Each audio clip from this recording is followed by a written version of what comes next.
C'est bon? On y va? Olivier Feschroll, bonjour. Bonjour. Viadeo est très puissant en Chine et progresse très rapidement. Comment est-ce que vous expliquez ce mouvement?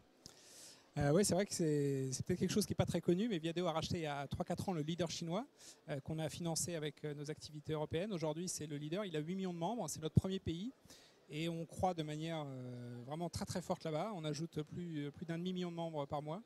Alors comment on l'explique? C'est vrai que la Chine, dans cet environnement économique mondial qui est plutôt instable, s'en tire plutôt très très bien. Je pense que le marché Internet chinois arrive aussi à maturité sur des notions de réseau social professionnel. Les internautes chinois qui ont longtemps été derrière du pseudo comprennent aussi qu'il y a du sens et il y a un intérêt pour eux à aller sur un réseau social. Et après, on est local, on a racheté un leader local, donc on arrive à capter ce cadre chinois et lui montrer qu'il y a de la valeur à utiliser un réseau social pro. Comment s'appelle Viadeo en Chine? Alors, ça s'appelle Tianji, Tianji, tianji.com. Et vous pouvez aller voir, alors c'est tout en chinois, hein, donc c'est clair que c'est un peu compliqué pour un occidental, mais vraiment, on est vraiment immergé dans la culture du pays. D'accord. Vous avez d'autres innovations, nouveautés pour développer Viadeo? Oui, c'est vrai que là on est au web et le web est placé sous le signe du SOLOMO, hein, Social Local Mobile. Et c'est vrai qu'on est un exemple de SOLOMO, j'ai envie de dire, social, on est social par nature.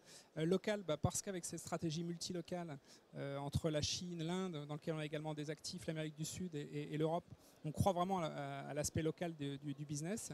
Et puis mobile, parce qu'on est sur un secteur dans lequel tous les professionnels ont de plus en plus un device.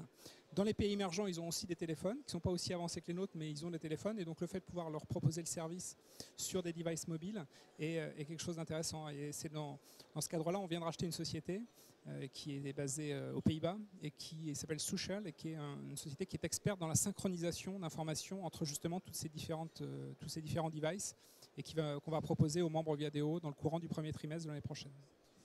L'année 2012 s'annonce difficile, c'est un euphémisme. Est-ce que vous pensez que le numérique peut aider à traverser cette année, cette crise?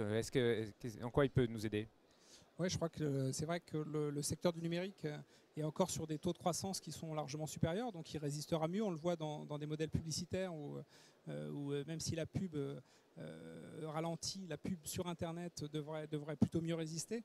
Après, les secteurs qui sont plus sociaux comme nous seront là aussi moins impactés, donc on devra encore être en croissance.